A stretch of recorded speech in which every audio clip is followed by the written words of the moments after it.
días, saludos para todos. Soy el facilitador de la Cátedra Derecho Procesal Penal en el marco de la maestría que dicta el Instituto de Estudios Superiores de Investigación y Posgrado en la maestría en Derecho Procesal Penal. Maestría en Derecho Procesal Penal. Bueno, vamos a continuar con las actividades que nos atañen. El día de hoy vamos a tratar el punto relacionado con los procedimientos especiales. Los procedimientos especiales previstos en el Código Orgánico Procesal Penal. Y cuando hablamos de los procedimientos especiales, empezamos por indicar que con la reforma del código, perdón, con la reforma no, con la vigencia del Código Orgánico Procesal Penal de junio del 2012, nosotros iniciamos pues en la segunda modalidad del código, o tenemos la segunda modalidad del código. Muchos dicen que la reforma del año 2012 no es la reforma, es verdaderamente un código nuevo que deroga el código de 1998. Es el segundo Código Orgánico Procesal Penal. En ese código nosotros encontramos un conjunto de procedimientos eh, especiales, ¿verdad? Y dentro de eso tenemos el procedimiento para el juzgamiento de delitos menos graves. Este es el procedimiento que ha fijado el Código del 2012 para atender aquellos delitos que no superan en su límite máximo los 8 años. Está regulado en el artículo 354 y siguientes del Código Orgánico Procesal Penal. Cuando hablamos del Código del 354 y siguientes, nos estamos refiriendo del 354 al 371 del Código Orgánico Procesal Penal. ¿Qué nos dice el artículo 354? El presente procedimiento será aplicable para el juzgamiento de los delitos menos graves. Y a los efectos de este procedimiento se entiende por delitos menos graves los delitos de acción pública previstos en la ley cuyas penas en su límite máximo no excedan de 8 años de privación de libertad. Entiéndase aquí privación de libertad, que no superen en su límite máximo los 8 años. Ahora, ese mismo artículo dispone una excepción y dice se exceptúan de este juzgamiento del procedimiento especial para delitos menos graves, independientemente de la pena. Es decir, pudiese tratarse de un delito que tenga una pena de 2 o 3 años, pero por la naturaleza misma del delito, como tal, el homicidio intencional, la violación, los delitos que atenten contra la libertad, integridad e indemnidad sexual del niño, niñas y adolescentes, el secuestro, la corrupción, los delitos contra el patrimonio público y la administración pública, el tráfico de sustancias estupefacientes y psicotrópicas, entiendas aquí los tráficos de mayor cuantía, además la legitimación de capitales, los delitos que se cometan contra el sistema financiero y delitos conexos al sistema financiero, los delitos con multiplicidad de víctimas, por ejemplo, en aquellos delitos culposos, donde las penas son bajas, más allá de que no superen los 8 años en su límite máximo, si hay multiplicidad de víctimas, es decir, varias víctimas, pues se entiende que no es aplicable el procedimiento especial para el juzgamiento de delito menos grave, porque hay una prohibición aquí en la excepción de aquellos delitos, indistintamente de la penalidad, que tengan como consecuencia víctimas de manera múltiple. Los delitos de delincuencia organizada, las violaciones a los derechos humanos, los crímenes de lesa humanidad, los delitos contra la independencia y seguridad de la nación y crímenes de guerra. Bueno, esas excepciones están en el última parte del artículo 354 del Código Orgánico Procesal Penal. Eso en cuanto al procedimiento especial para el juzgamiento de delito menos grave. Ahora bien, el tiempo de investigación, una vez concretada la imputación fiscal en el ámbito de los delitos menos graves, es de 60 días si la persona tiene libertad o está con medida cautelar. 60 días contado a partir de la imputación. Y en caso de que se encuentre privada de libertad, pues el tiempo será de 45 días para proceder a desarrollar la investigación. ¿Qué ocurre en aquellos casos en los que el fiscal no cumple con el acto conclusivo una vez cumplido el acto de imputación? Supongamos que el fiscal presentó a una persona o la imputó ante un tribunal de control municipal por el delito de lesiones leves, un delito menos grave. Y a partir del acto de imputación tiene 60 días para presentar el acto conclusivo. Si el juez, perdón, si el fiscal en ese tiempo de 60 días no cumple con la presentación del acto conclusivo en ese tiempo establecido, entonces ese lapso, una vez vencidos los 60 días a los que se refiere el encabezado y la primera parte del artículo 363 del Código Orgánico Procesal Penal, el Ministerio Público ha incumplido o ha omitido la presentación del escrito de acusación o del acto conclusivo, el juez de control municipal está en la obligación de decretar el archivo judicial de las actuaciones. ¿Por qué? Por haber incurrido el fiscal en omisión fiscal. Omisión fiscal. La omisión es la no presentación en el lapso de ley del acto conclusivo. Y la consecuencia a esa omisión es el decreto de archivo judicial de las actuaciones, lo cual importa inmediatamente el cese de todas las medidas cautelares que hayan sido decretadas o de aseguramiento dictadas en contra del imputado. Sobre este punto hay que distinguir lo que es la omisión y el retardo. Miren, supongamos que el fiscal no presentó el acto conclusivo en el tiempo de ley y lo presentó el día 62, pero el juez no advirtió la omisión. Al no haberla advertido, el fiscal presenta su acusación el día 62 y estaría incurriendo en retardo y no en omisión. En ese caso, el juez estaría obligado a admitir la acusación. Claro está, siempre que cumpla con los requisitos de forma y de fondo. Entonces, conforme las exigencias del 308 del Código Orgánico Procesal Penal. Entonces, distinguir retardo u omisión. Retardo es presentar el acto conclusivo luego de vencido el lapso de los 60 días sin que exista advertencia de omisión por parte del juez. Pero omisión es la no presentación del acto conclusivo una vez advertido ello por el juez de control. Y tratemos de comprender entonces que al tratarse de un juez de control, pues él debe cumplir la función y la tarea de controlar, juez controlador de las garantías constitucionales y del debido proceso. Y él debe estar pendiente de los lapsos para evitar que el fiscal incurra en violación de la ley. Y en todo caso, si transcurren 60 días y al día 61 el fiscal no ha presentado el acto conclusivo, perfectamente el juez de control podría advertir la omisión, pedir la remisión del expediente y proceder a decretar el archivo judicial. Eso en cuanto al tema del procedimiento especial, porque son muchos los procedimientos especiales. Hemos visto el procedimiento especial de delitos menos graves. Tenemos el procedimiento abreviado.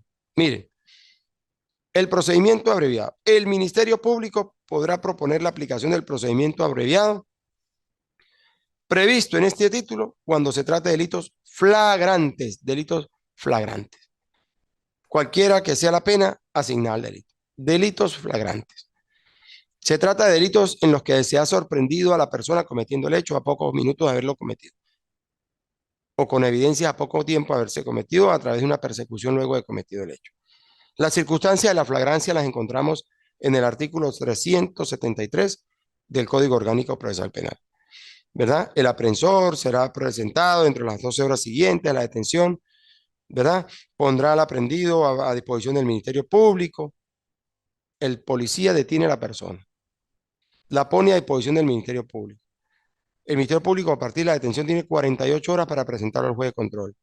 Pero si en ese tiempo ha recabado todos los elementos necesarios para acreditar el delito, por ejemplo, en la ejecución de un robo agravado, tiene el arma retenida, la entrevista de la víctima, tiene la entrevista de testigos, tiene cámaras, imágenes de cámaras que reflejan el hecho, testigos por todos lados, está acreditada la ocurrencia del hecho, bueno, podría perfectamente el fiscal en la audiencia de presentación física, pudiese perfectamente plantear allí el procedimiento abreviado porque no tiene necesidad de aperturar una investigación en razón a que ya todos los elementos están recabados.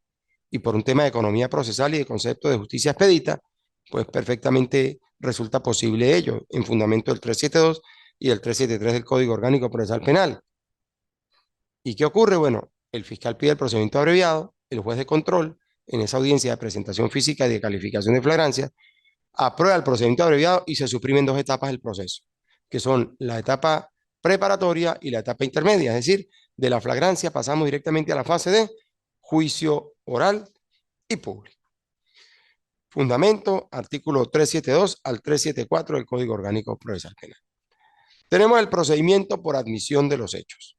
Miren, el procedimiento por admisión de los hechos está dispuesto en el artículo 375 del Código Orgánico Procesal Penal. Es un procedimiento que exige obligatoriamente la existencia de una acusación previa. El procedimiento por admisión de los hechos tiene lugar en la audiencia preliminar una vez admitida la acusación, hasta antes de la recepción de las pruebas, es decir, durante el acto de apertura del juicio. Y el juez debe informar al acusado siempre, pues, respecto al procedimiento por admisión de hechos, concediéndole la palabra. Y allí el acusado podrá solicitar el uso de la aplicación de ese procedimiento por admisión de los hechos, para lo cual, pues, admitirá los hechos, objeto del proceso en su totalidad, y solicitará al tribunal la imposición inmediata de la pena respectiva. Aquí el juez tiene que ser muy acucioso. ¿Por qué? Porque el pronóstico de condena debe estar suficientemente acreditado en el escrito acusatorio. El juez debe examinar, de todas maneras, si los fundamentos en lo fáctico, en lo jurídico y en lo probatorio, ojo, permiten acreditar una asunción de responsabilidad, una asunción de hechos. Es importante tener muy en cuenta eso. Y una vez que el juez considere la admisión de los hechos, pues él puede rebajar la pena aplicable al delito desde un tercio hasta la mitad, ¿verdad? En todo caso, de la pena que haya debido imponerse, pudiendo cambiar inclusive la calificación jurídica del delito, atendida a las circunstancias, tomando en consideración el bien jurídico afectado y el daño moral causado, en todo caso, el daño social causado y motivando adecuadamente la pena impuesta. Entonces, fíjese cómo el juez puede hacer una rebaja de un tercio a la mitad. Ahora, si se trata de delitos violentos o de altísima entidad que exceda en su pena de 8 años en su límite máximo, ¿verdad? En estos casos, pues el juez solo podrá rebajar hasta un tercio de la pena aplicable, no de un tercio de la mitad, sino solamente un tercio de la pena aplicable. Es importante que tengan bien en cuenta eso ustedes en el día de hoy, porque a todo evento es importante tener bien presente que el procedimiento de delitos, en este caso, trata el procedimiento por admisión de hechos, tiene sus particularidades en cuanto a la rebaja. Y es importante que tengan bien en cuenta ese punto. Vamos a seguir continuando con el tema, vamos a seguir avanzando, seguimos avanzando. Tenemos el procedimiento de los juicios contra el presidente de la República y otros altos funcionarios al servicio del Estado. El Código Orgánico Procesal Penal prevé un conjunto de, de procedimientos especiales. Y dentro de esos procedimientos especiales está este que les estoy indicando en este momento. Está este que les estoy indicando en este momento. ¿Y qué dice el artículo? Bueno, corresponde, el artículo 376, corresponde al Tribunal Supremo de Justicia declarar si hay o no mérito para el enjuiciamiento del presidente de la República o quien haga sus veces y de los altos funcionarios o funcionarias del Estado previa querella del fiscal general de la República. Es decir, que el único facultado para querellarse frente a los altos funcionarios es el fiscal general de la República, por la condición de altos funcionarios del presidente y demás otros funcionarios que más adelante indicaré cuáles son. Entonces, fíjese, previa querella del fiscal general de la República. Es importante tenerlo en cuenta. Entonces, el Tribunal Supremo de Justicia conocerá de las solicitudes de desestimación y querellas interpuestas contra altas y altos funcionarios, así como también las solicitudes de sobreseimiento presentadas en su favor. Tales solicitudes solo podrán ser interpuestas por el fiscal general de la República. ¿Quiénes pueden ser considerados altos funcionarios? Bueno, a los efectos de este tema, de este procedimiento especial, son altos funcionarios el presidente de la República, el vicepresidente ejecutivo de la República, los ministros del despacho, el procurador general, los miembros del alto mando militar, los gobernadores de estados, los magistrados del Tribunal Supremo de Justicia, el Contralor General, el Defensor del Pueblo, los rectores del Consejo Nacional Electoral y los jefes de misiones diplomáticas que estén acreditados, pues, en la República. Esos son, por la República, esos son los altos funcionarios. Son los altos funcionarios. El procedimiento para los de juicio para altos funcionarios y para el propio presidente está dispuesto del artículo 376 al 381 del Código Orgánico Procesal Penal. Es importante tener eso muy en cuenta. Bueno, tenemos también otro tema que es el procedimiento. Entonces, en materia de altos funcionarios, una vez que el Tribunal Supremo de Justicia recibe la querella presentada por el fiscal general de la República, este tribunal debe convocar a una audiencia oral y pública dentro de los 30 días siguientes para que el imputado dé respuesta a esa querella. Entiéndase por imputado el alto funcionario de la República. Abierta la audiencia, el fiscal general explanará la querella. Explana la querella, es decir, expone lo fáctico, lo jurídico y lo probatorio en cuanto al contenido de la querella. Luego, el defensor hará los alegatos de defensa. Entonces, allí en esa apertura del fiscal y los alegatos de defensa, se produce una réplica y una contrarréplica. Y el imputado tendrá la última palabra. Concluido el debate, el Tribunal Supremo de Justicia declarará en sala plena, en el término de 5 días, si hay o no mérito para el enjuiciamiento de ese alto funcionario. Eso como relevancia en cuanto al tema propio de, de la, del procedimiento para el enjuiciamiento de altos funcionarios. Continuamos ahora con el procedimiento en los delitos de acción dependiente de instancia de parte. Bueno, este procedimiento también trata de un procedimiento especial para delitos de acción privada. En nuestro Código Penal tenemos delitos de acción pública y delitos de acción privada. Dentro de los delitos de acción privada podemos ubicar, por ejemplo, a modo de comentario, la difamación agravada, la injuria directa, los daños materiales, la violación de domicilio. Es decir, son delitos que si bien están en el Código Penal, no son enjuiciables de oficio. Requieren obligatoriamente el ejercicio de la acción penal por parte de la víctima de manera directa sin la intervención del Ministerio Público. Este procedimiento lo encontramos desde el artículo 391 al 409 del Código Orgánico Procesal Penal. No podrá procederse al juicio respecto a delitos de acción privada o de acción dependiente de acusación o instancia de parte agraviada, sino mediante acusación privada de la víctima ante el tribunal competente conforme a lo dispuesto en este título.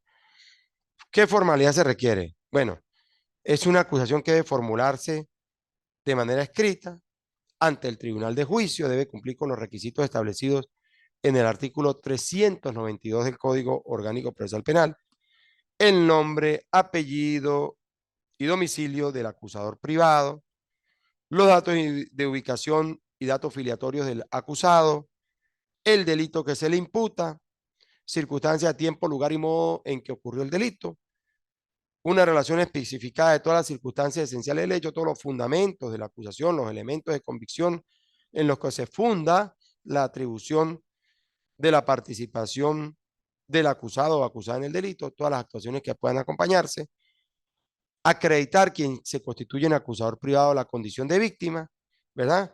Y llevar la firma del acusador o de su apoderado mediante un poder especial. Fíjese que esos requisitos están en el 392, pero puede ser que yo me quiera constituir en acusador privado porque haya sido víctima del delito de difamación, pero yo necesito recabar elementos de convicción para poder acreditar el delito o para poder individualizar al sujeto activo que ha injuriado mi nombre o que me ha malpuesto ante la sociedad. Yo puedo hacer uso de una figura que está en el 393 del Código Orgánico Procesal Penal, que es el auxilio judicial. La víctima que pretenda constituirse en acusador privado para ejercer la acción penal derivada de los delitos a instancia de parte agraviada, ¿verdad? Puede solicitar a quien, al juez de control, la práctica de qué?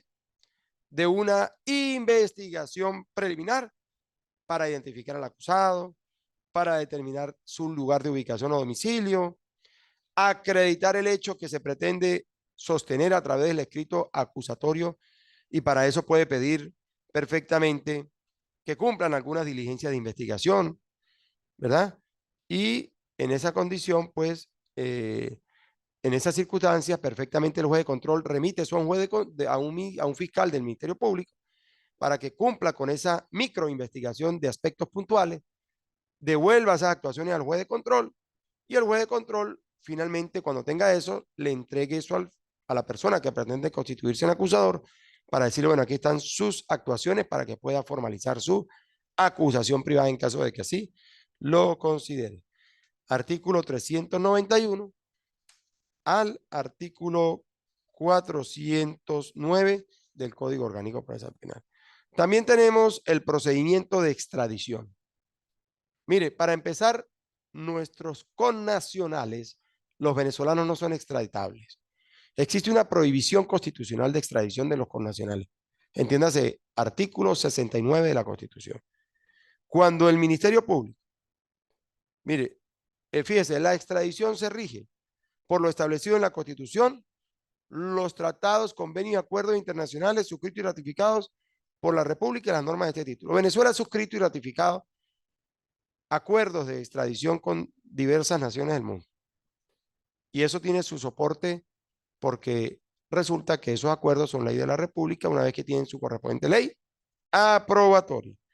Entonces, el Ministerio Público puede perfectamente solicitar la extradición de una persona que ha cometido delitos en Venezuela y que huye de la justicia. Si se trata de un venezolano que esté en otro país o si se trata de un extranjero que esté en otro país. El otro país lo extraditará o no, atendiendo las normas o el enunciado constitucional. Por ejemplo, si España le pide a Venezuela la extradición de un venezolano que cometió delito en España, Venezuela no lo puede extraditar porque hay una provisión constitucional, pero en razón al principio de doble incriminación, perfectamente en Venezuela pudiese ser judicializada esa persona con el expediente español, previo cumplimiento de los trámites de Cancillería, de Corte Constitucional y de Cancillería y también de Tribunal Supremo Español y de Tribunal Supremo de Justicia venezolano que faculta al fiscal general para habilitar a través de un fiscal de proceso el enjuiciamiento de esa persona con el expediente que manden de ese país a Venezuela. Procedimiento de extradición 382 al artículo 390. Hay extradición pasiva y hay extradición activa, ¿verdad? Entonces la extradición activa es la que se halle, la que se pide o se tramita sobre una persona que se encuentra en el exterior. Y la pasiva es cuando un gobierno extranjero pide la extradición de alguna persona que se encuentre en Venezuela. Si esa persona es extranjera y no tiene nacionalidad venezolana, sí es extraditable al exterior. Pero si es venezolano, no se puede extraditar por una prohibición establecida en el artículo 69 de la Constitución de la República Bolivariana de Venezuela. Continuamos. Otro procedimiento especial que tenemos, el procedimiento para la reparación de daños y perjuicios. Ese procedimiento para la reparación de daños, indemnización de perjuicio, está dispuesto en el artículo 413 al 421 del Código Orgánico Procesal Penal. Firme la sentencia condenatoria, quienes estén legitimados para ejercer la acción civil podrán demandar ante el juez del tribunal que dictó la sentencia la reparación de los daños y la indemnización de perjuicio. ¿Qué nos dice acá? Que para que en jurisdicción penal se pueda intentar la acción civil producto de los daños y perjuicios causados como consecuencia del hecho punible, necesariamente se exige la tenencia de una sentencia condenatoria definitivamente firme. Y esos requisitos los encontramos en el artículo 414 del Código Orgánico Procesal Penal y la regulación está dispuesta desde el 413 al 422 del Código Orgánico Procesal Penal. También tenemos el procedimiento para el juzgamiento de las faltas penales. Miren, hay unos hechos punibles del tipo falta que están dispuestos no en este código, sino en el Código Orgánico Procesal Penal del año 1998. Si bien el código del año 2012 derogó el código de 1998, ¿verdad? Eh, Sorpresivamente, en la disposición transitoria primera, otorga carácter ultraactivo a este último al declarar que hasta tanto se dicte una ley que regule el procedimiento relativo a las faltas penales, se continuará aplicando el previsto en el Código Orgánico Procesal Penal anterior. Ojo, ¿qué quiere decir esto? Que más allá de estar derogado el código anterior, sigue vigente el procedimiento de faltas penales previsto en él, que rige desde el artículo 382 al artículo 390 del Código Orgánico Procesal Penal derogado. Semejante contradicción, pero es así. Código derogado con un procedimiento especial vigente por remisión de una disposición derogatoria única. Ahora, el procedimiento para el juzgamiento de las faltas penales tiene su tratamiento en aquellos hechos punibles previstos en el libro tercero del Código Penal. Hechos punibles del tipo falta, que no conducen a la detención, pero que causan daños de menor entidad, si se quiere, en el conglomerado social. Son hechos punibles del tipo falta penal que no toleran detención, cuyas penas a veces son de arresto o en su defecto económicas. Ese tema lo encontramos, obviamente, aquí en el Código Orgánico Procesal Penal derogado, como dije antes, en el artículo 382 al 390 y la solicitud de enjuiciamiento corresponde a quién, al Ministerio Público.